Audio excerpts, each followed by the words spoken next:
Olá pessoal, sejam bem-vindos à continuação da nossa aula de projeções ortogonais.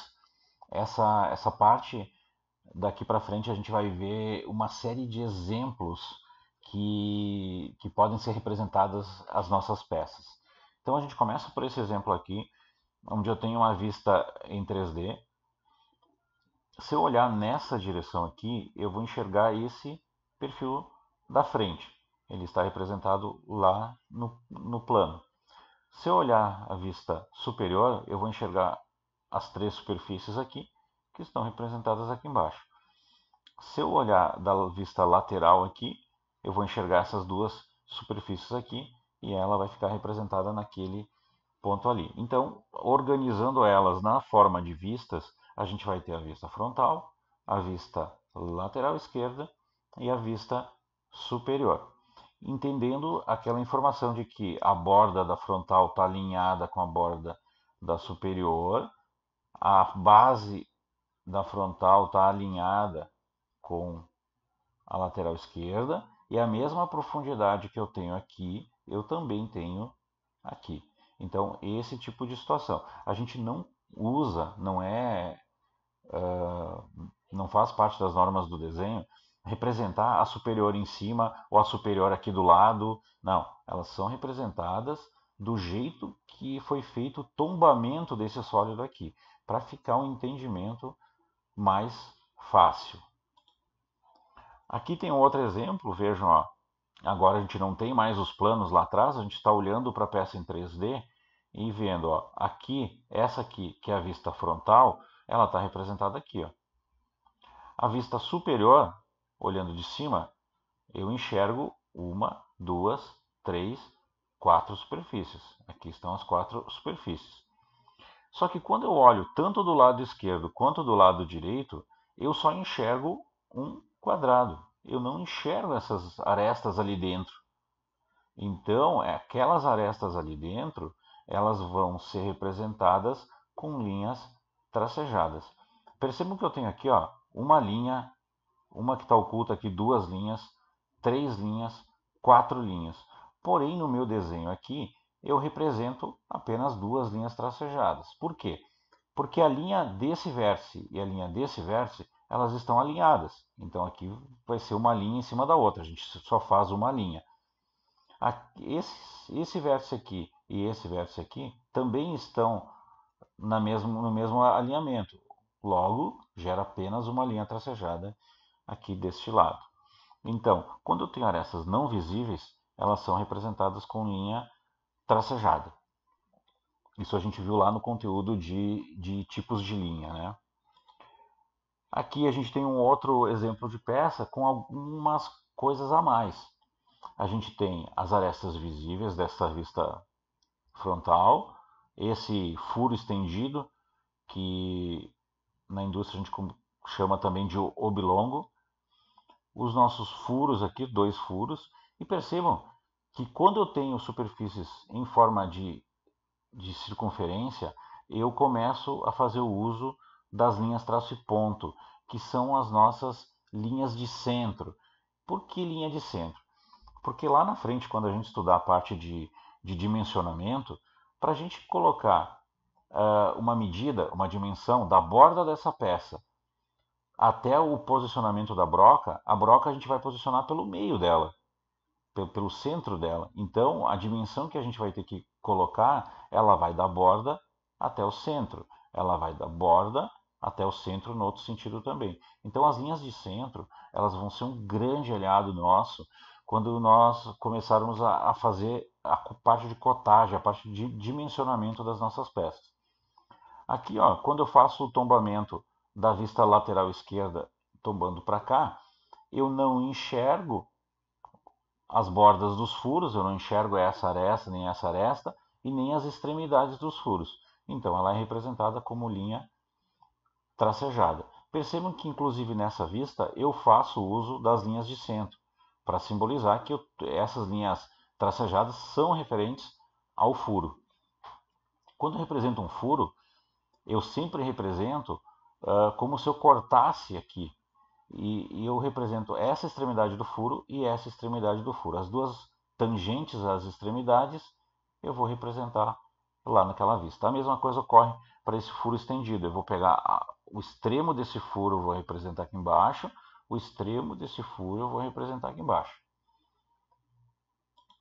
Seguindo, a gente tem mais alguns exemplos. Vejam, um exemplo parecido com o que a gente já falou, ó, vista frontal, vista superior, vista lateral esquerda. Aqui, vista frontal, vista superior, vista lateral direita. Vista frontal, vejam que aqui, como eu tenho um furo, eu tenho linhas de centro para representar esse furo. As bordas desse furo são representadas com linha não visível nas duas vistas, tanto na vista lateral esquerda como na vista superior. E nesse outro desenho aqui, é o desenho mais complexo dos que a gente tem aqui.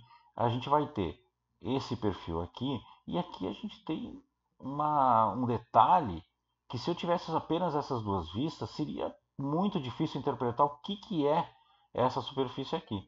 Mas com a vista lateral direita, eu consigo perceber que existe uma ponta.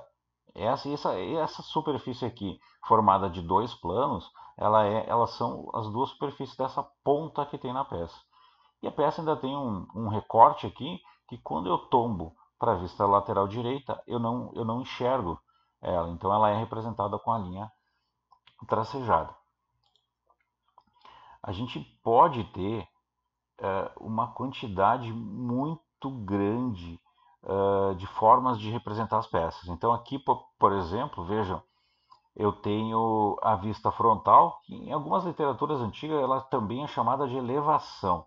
E a vista superior, em algumas literaturas antigas, é chamada de vista de planta. E aqui eu tenho a vista lateral direita. Então vejam, quando eu olho de cima, eu enxergo todos os contornos visíveis. Vejam, está aqui a nossa peça. Por que ela não foi usada como vista principal? Porque a vista frontal aqui, ela me dá o entendimento que essa nossa peça é um L, coisa que a vista superior não mostra. Ela parece que é uma coisa plana, ela não dá essa exatidão que a peça realmente é um L. Então foi escolhida essa vista por causa disso. Quando eu olho nessa perpendicular a esse plano aqui, eu enxergo o detalhe desse rasgo, as duas linhas aqui, e eu não enxergo aquela linha lá atrás, que é a linha desse recorte aqui. Então ela é representada com uma linha tracejada. Essa linha tracejada, se a gente projetar ela está exatamente alinhada com essa parte aqui. A mesma coisa ocorre com essas duas linhas aqui. Eu projeto, eu vou ter um encontro dessas linhas ali. Então, quando eu digo projeção ortogonal, além de ser ortogonal de 90 e 90 graus, eu também tenho projeções das linhas entre as vistas, certo?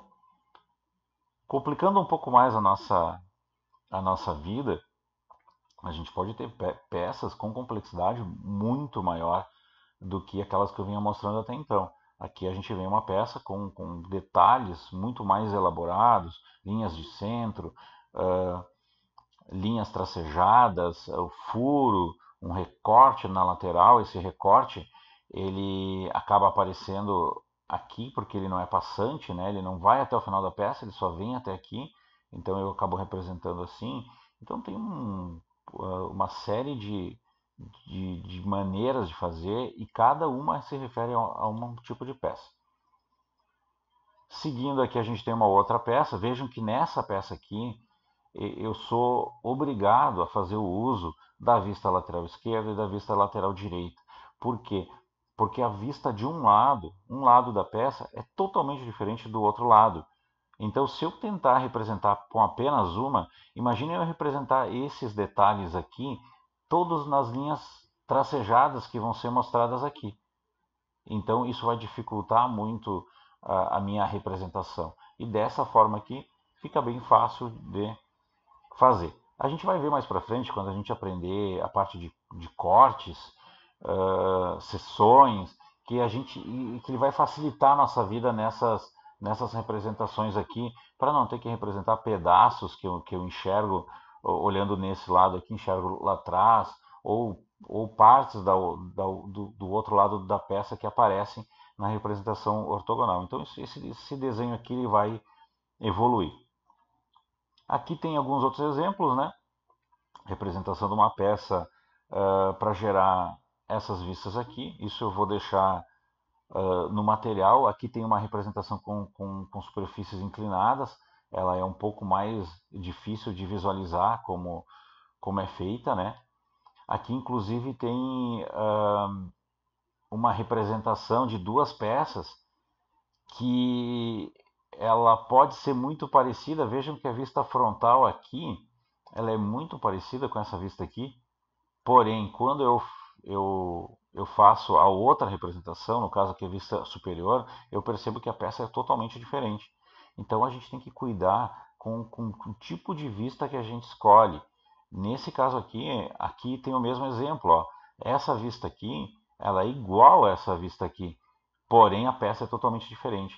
Então, quando a gente faz uso de vistas, é muito importante a gente escolher as vistas, tá? E escolher bem, para que não gere dúvidas na interpretação do nosso desenho técnico.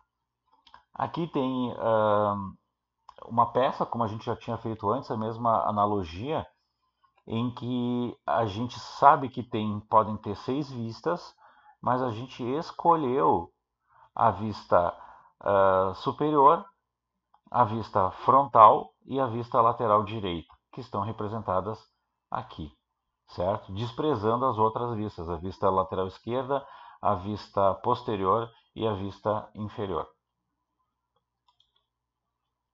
Aqui tem mais exemplos de vários tipos de peça, vários tipos de representação.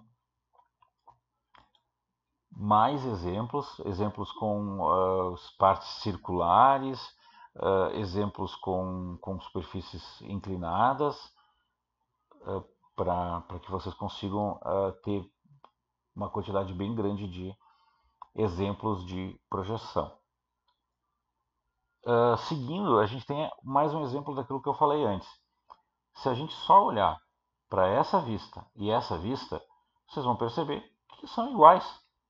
As mesmas as vistas estão iguais, mas a gente está vendo aqui que a peça representada em 3D ela é diferente. Então, o que acontece no desenho técnico? A gente tem que ter uma boa escolha de vistas. Provavelmente, a gente vai descartar uma dessas vistas aqui, ou essa, e vai usar uma das vistas laterais e já vai ser suficiente para representar essa peça. Essa peça, usando essa vista aqui e uma dessas outras duas, ela representa exatamente como é a peça. Representa que o detalhe é passante e representa o formato da peça. Então, isso propicia uma forma bem bacana da gente interpretar o desenho. Aqui a gente tem um passo a passo de como a gente vai fazer essa peça, tá?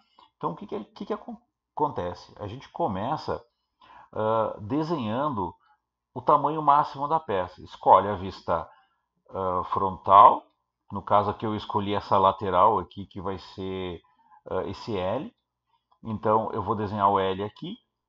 Então, mas eu desenhei aqui o tamanho máximo dela. Desenhei como se eu estivesse enxergando um sólido que envolva completamente essa peça aqui. Então, eu desenho a medida máxima dela. Estendo as linhas, faço a projeção para lá. Quando eu fizer o tombamento dela aqui para a vista superior, eu vou olhar de cima. Então, eu desenhei o retângulo máximo dela, olhando da vista superior. A mesma profundidade que eu tenho aqui, eu fiz nessa face aqui.